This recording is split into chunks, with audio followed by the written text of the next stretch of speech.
السلام علیکم۔ مشتاق احمد یوسفی کے قلم سے ان کی شاہکار کتاب زرگزشت پیش خدمت ہے۔ اس کے دیباچے کا عنوان ہے تسک یوسفی۔ ایک زمانے میں دستور تھا کہ امراء و رؤساء عمارت تعمیر کراتے تو اس کی نیو میں اپنی حیثیت اور مرتبے کے مطابق کوئی چیز رکھ دیا کرتے تھے۔ نواب باجد علی شاہ اپنی ایک منہ چڑی بیگم معشوق محل سے آزردہ ہوئے تو اس کی حویلی ڈھا کر ایک نئی عمارت تعمیر کرائی۔ معشوق محل ذات کی ڈومنی تھی، اس نسبت سے اس کی تذلیل اور تضحیک کے لیے نیو میں طبلہ اور سارنگی رکھوا دیے۔ میں نے اس کتاب کی بنیاد اپنی ذات پہ رکھی ہے، جس سے ایک مدت سے آزردہ خاطر ہوں۔ کم و بیش 20 سال پرانی باتوں اور یادوں کی یہ قسط 1972 میں مکمل ہو گئی تھی، لیکن ہجوم کار اور طبیعت کی بے لطفی نے 3 سال تک نظر ثانی کی اجازت نہ دی۔ ستمبر 1975 میں جب معدے سے خون آنے لگا اور 1.5 مہینے کے لیے نقل و حرکت بستر تک محدود ہو کے رہ گئی تو یکسو ہو کر زندگی کی نعمتوں کا شکر ادا کرنے کی سعادت نصیب ہوئی اور مسودے پہ نظر ثانی کا مرحلہ بھی لیٹے لیٹے طے ہو گیا۔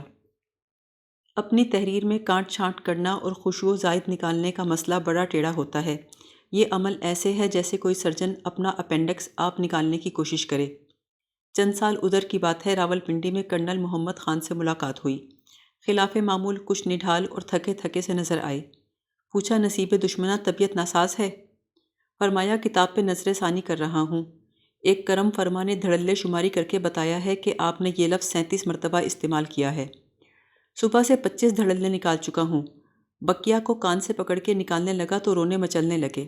اس واقعے کا ذکر اس لیے ضروری ہو گیا کہ میں نے بھی انواع و اقسام کے دھڑلے خود نکالے ہیں، تاہم لاکھ کوشش کے باوجود کچھ جڑیں، چند شاخیں اور چند شگوفے امید بہار میں شجر انا سے پیوستہ رہ گئے۔ اس کتاب کا مرکزی کردار کون ہے؟ راکیم الحروف یا مسٹر اینڈرسن؟ یا وہ فرزانے جن کے دم سے کوچہ سود خوراں شاد و آباد ہے؟ یا زمانے کی روح جو ایلس ان ونڈرلینڈ کی بلی کی طرح خود تو فیڈ آؤٹ ہو جاتی ہے لیکن اپنی امر مسکراہٹ پیچھے چھوڑ جاتی ہے؟ یہ سرگزشت ایک عام آدمی کی کہانی ہے، ایک ایسے آدمی کے شب و روز کا احوال جو ہیرو تو کجا اینٹی ہیرو ہونے کا دعویٰ بھی نہیں کر سکتا۔ ممکن ہے بعض پڑھنے والوں کو اس خود نوشت میں لکھنے والا کہیں نظر نہ آئے۔ اگر ایسا ہے تو یہ قرین حقیقت ہوگا، اس لیے کہ اپنی زندگی میں ہر قدم پر دوسرے دخیل نظر آتے ہیں۔ عام آدمی کی پہچان یہ بھی ہے کہ اس کی زندگی میں صرف 3 موقع ایسے آتے ہیں جب وہ تنہا سب کی نگاہوں کا مرکز ہوتا ہے، ایک عقیقہ، دوسرے نکاح، تیسرے تدفین۔ نیہا خانہ دل کی گیلری پہ نگاہ کرتا ہوں تو اپنی ذات میں کسی ہیرو مثلاً ہنری ہشتم، گوتم بدھ، فالسٹاف، بابر، غالب یا امیر خسرو کی رمق تک نظر نہیں آتی۔ ہاں، بعض مشاہیر کی شباہتوں کا اپنی ذات میں جھمگٹا نظر آتا ہے۔ کاش وہ شباہتیں نہ ہوتیں تو زندگی سنور جاتی۔ مثلاً نپولین کا قد، جولیس سیزر کا چٹیل سر، جینا لیلو بریجیڈا کا وزن، سیموئل جانسن کی بینائی اور ناک بالکل کلوپترا کی مانند۔ لیکن اگر ذرا سی چھوٹی ہوتی تو اس دکھیا کا شمار بدصورتوں میں اور اپنا شمار خوبصورتوں میں ہوتا۔ اس کتاب میں موجود واقعات و مشاہدات کا تعلق میرے بینکنگ کیریئر کے ابتدائی 6-7 برسوں سے ہے، جب اس پیشے کا بھرم قائم تھا۔ البتہ لوگ انشورنس ایجنٹوں سے چھپتے پھرتے تھے۔ پھر وہ زمانہ بھی آیا کہ انشورنس ایجنٹ تک بینکروں سے منہ چھپانے لگے۔ پھرتے ہیں سود خوار، کوئی پوچھتا نہیں۔ مرزا غالب نے خود کو اس بنا پہ آدھا مسلمان کہا تھا کہ شراب پیتا ہوں، سور نہیں کھاتا۔ یہ فقیر سود کھاتا ہے، حرام شے نہیں پیتا کہ وہ وسیلہ معاش نہیں ہے۔ حضرت موسیٰ کی امت نے تو سونے کی بچھڑے کی صرف پرستش ہی کی تھی، ہم تو اس سے افزائش نسل کا کام بھی لینے لگے ہیں۔ سود پر روپیہ چلانا انسان کا دوسرا قدیم ترین پیشہ ہے، لیکن اس کے بارے میں اردو میں کچھ زیادہ نہیں لکھا گیا۔ البتہ پہلے قدیم ترین پیشے کے بارے میں مرزا ہادی رسوا امراؤ جان ادا لکھ کر لکھنے کا حق ادا کر گئے ہیں۔ اس نامہ اعمال میں چند تبدیلیاں ناگزیر تھیں، چنانچہ نام اور مقام بدل دیے ہیں۔ اس کے باوجود اگر کسی شخصیت یا حقیقت سے مماثلت پائی جائے تو اسے فکشن کا سکم تصور کیا جائے، کیونکہ یہ ایک نو آموز بینکر کی آشفتہ بیانی ہے، کسی مقتول کا بیان نزعی نہیں ہے کہ جس کے اختتام پر اسے مرنے کی اجازت اور ملزم کو پھانسی دے دی جائے۔ آپ بیتی لکھنے میں ایک مصیبت یہ ہے کہ آدمی اپنی بڑائی بیان کرے تو خود ستائی کہلائے، اور ازراہ کثر نفسی جھوٹ موٹ بھی اپنی برائی کرنے بیٹھ جائے تو لوگ جھٹ یقین کر لیں گے۔ امریکہ کے مشہور شاعر رابرٹ فراسٹ سے کسی نے دریافت کیا کہ وہ کون سا واقعہ ہے جو آپ کی زندگی پہ سب سے زیادہ اثر انداز ہوا۔ اس نے جواب دیا، جب میں 12 سال کا تھا تو ایک موچی کے ہاں کام کرتا تھا۔ اور دن بھر منہ میں کیلیں دبائے پھرتا تھا۔ آج میں جو کچھ بھی ہوں اور جس مقام پر بھی ہوں، اس کی واحد وجہ یہ ہے کہ سانس لیتے وقت میں نے وہ کیلے اور کوکے نگلے نہیں تھے۔ اگر آپ کو بھی انکشاف احوال پہ اصرار ہے تو مجھے اعتراف کرنا پڑے گا کہ 1974 میں میرے یونائٹڈ بینک لمیٹڈ کا پریزیڈنٹ بننے کی واحد وجہ یہ ہے کہ جس انگریز جنرل مینیجر نے 1950 میں انٹرویو کر کے مجھے بینک میں ملازم رکھا تھا، وہ اس وقت نشے میں دھت تھا۔ اس واقعے سے یہ سبق میں ملتا ہے کہ شراب نوشی کے نتائج کتنے دور رس ہوتے ہیں۔ مشہور مزاح نگار جارج میکش نے لکھا ہے کہ مغرب میں مزاح مر چکا ہے، لیکن مغرب پر ہی موقوف نہیں۔ ایسا محسوس ہوتا ہے کہ انسان میں اپنے آپ پہ ہنسنے کا حوصلہ نہیں رہا اور دوسروں پہ ہنسنے سے اسے ویسے ہی ڈر لگتا ہے۔ انگلینڈ میں لارڈ رجسٹر نام کا ایک بانکا گزرا ہے، کسی گھر بند نہیں تھا۔ رندے شاہد باز، شاعر، شرابی، جملے باز، پھکیت، ہزل گو، صرف بدنام ہی نہیں سچ مچ بد تھا۔ اس کی ظرافت سے لوگ خائف رہتے تھے۔ مرنے لگا تو بیٹے کو بلا کر کہا، میری واحد وصیت یہ ہے کہ ظرافت سے پرہیز کرنا۔ معلوم ہوتا ہے اس کی ظرافت میں ایک نہیں کئی آنچ کی کسر باقی رہ گئی تھی، ورنہ یہ نوبت نہ آتی، کیونکہ جہاں سقراط کو سچ بول کر زہر کا پیالہ پینا پڑتا ہے، وہاں ایک چاتر مزاح نگار الف لیلہ کی شہرزاد کی طرح 1001 کہانیاں سنا کر اپنی جان اور آبرو صاف بچا کر لے جاتا ہے۔ میں نے بھی بہت سال پہلے گھمبیرتا اور بہت سے سیاسی اور سماجی سوالوں سے جان چھڑانے کے لیے ایک جملہ گھڑا تھا کہ دنیا میں جہاں کہیں جو کچھ ہو رہا ہے، ہماری اجازت کے بغیر ہو رہا ہے۔ مزاح نگار کا کمال ہی یہ ہے کہ جو کچھ کہنا ہوتا ہے ہنسی ہنسی میں اس طرح کہہ جاتا ہے کہ سننے والے کو بھی بہت بعد میں خبر ہوتی ہے۔ میں نے کبھی کسی پختہ کار مولوی یا مزاح نگار کو محض تقریر و تحریر کی پاداش میں جیل جاتے نہیں دیکھا۔ مگر یہ نہیں بھولنا چاہیے کہ خوش دلی کی ایک منزل بے حسی سے پہلے پڑتی ہے اور ایک اس کے بعد آتی ہے۔ وہ مزاح جو سوچ، سچائی اور دانائی سے آری ہو، محض دریدہ دہنی، پھکڑ پن اور ٹھٹول سے زیادہ حیثیت نہیں رکھتا۔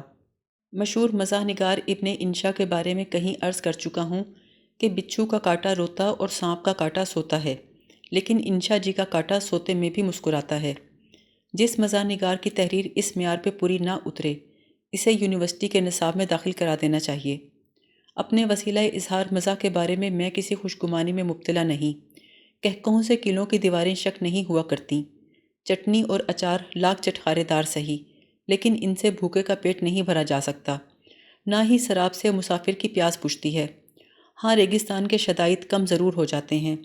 زندگی کے نشیب و فراز اور اندوہ و انبساط اور کرب و لذت کی منزلوں سے بے نیازی سے گزر جانے کا حوصلہ رکھنا بڑی بات ہے۔ بارے علم اٹھایا، رنگ نشاط دیکھا، آئے نہیں ہیں یوں ہی انداز بے حسی کے۔ لیکن سبھی کی مسکراہٹ اور ہنسی ایک جیسی نہیں ہوا کرتی۔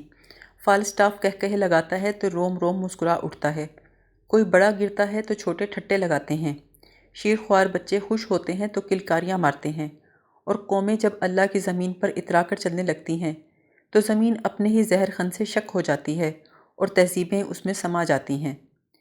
ادھر مونا لیزا ہے کہ صدیوں سے مسکرائی چلی جا رہی ہے، اور ایک مسکراہٹ وہ بھی ہے جو نروان کے بعد گوتم بدھ کے لبوں کو خمیدہ کر کے اس کی نظریں چکا دیتی ہے۔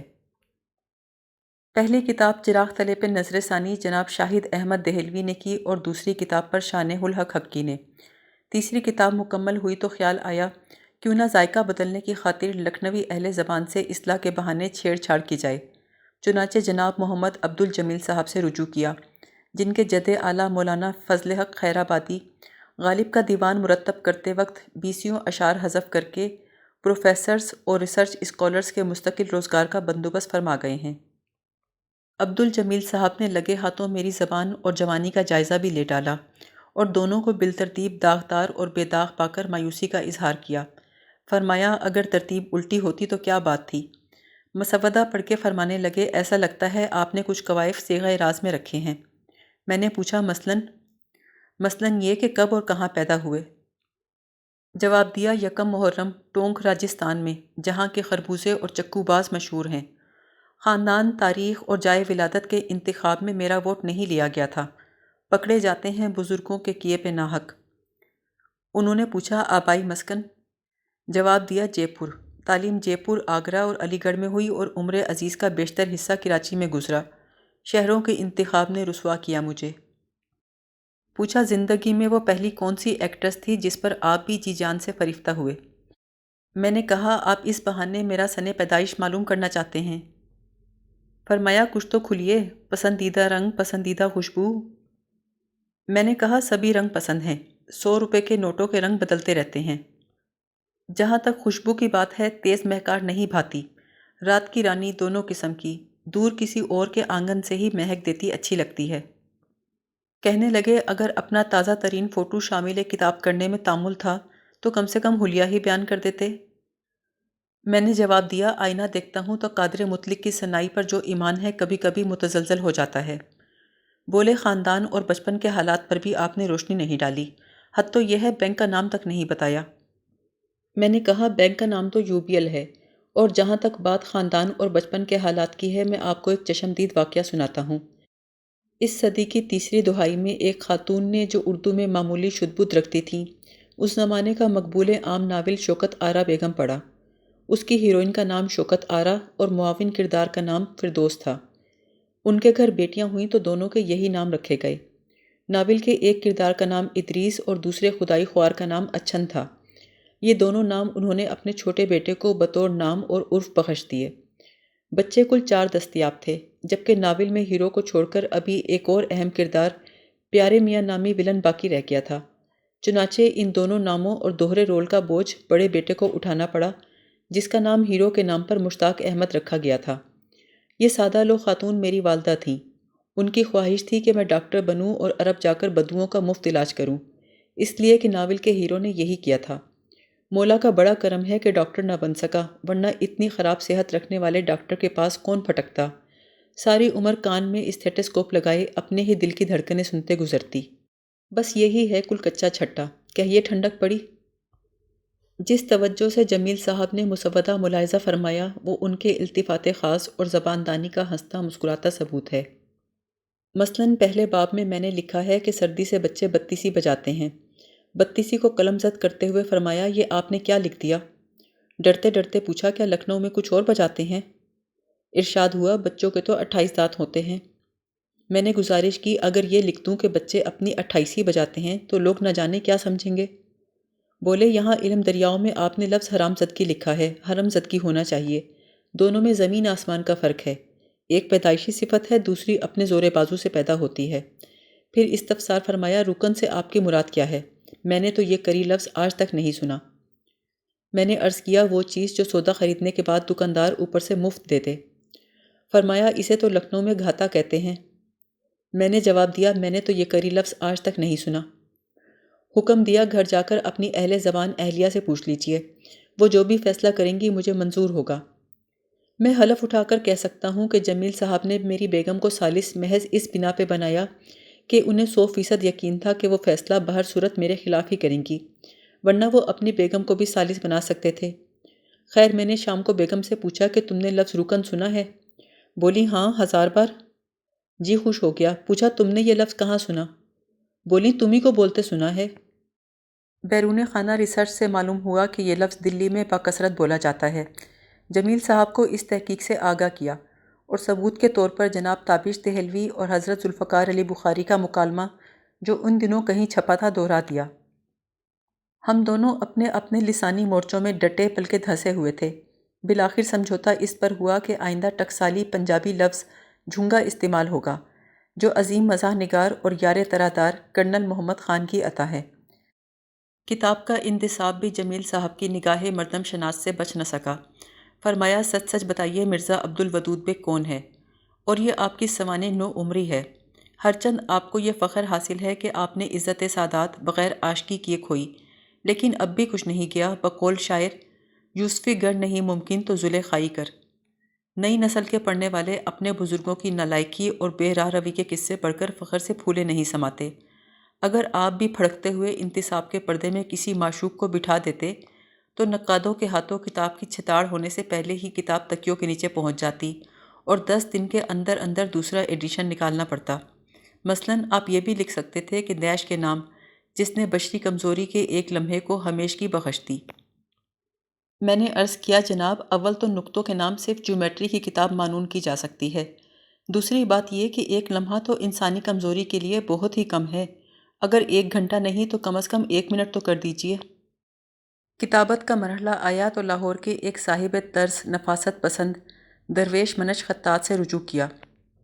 کئی دفعہ درخواست کرنے کے بعد جواب ملا، 50 روپے فی صفحہ اجرت سے کوئی فرق نہیں پڑتا، بندہ صرف مفید اور مذہبی تصانیف کی کتابت کرتا ہے۔ ان کے امہ پر اپنی پہلی کتاب چراغ تلے کا نسخہ ایک صاحب کے توسط سے ان کی خدمت میں پیش کر دیا اور جواب کے انتظار میں بیٹھ رہا۔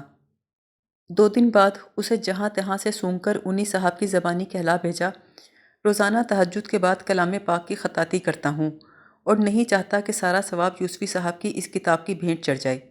ان سے کہیے گا کہ میں نے بے مصرف کتابت ترک کر دی ہے، ہاں کبھی کبھار کسی کی فرمائش پر لوح مزار کی عبارت لکھ دیتا ہوں۔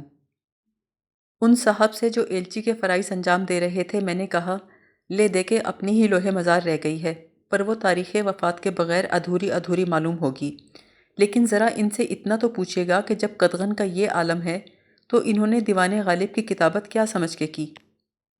جو صاحب ایلچی کے فرائض سر انجام دے رہے تھے انہوں نے کھڑے کھڑے قضیہ نمٹا دیا۔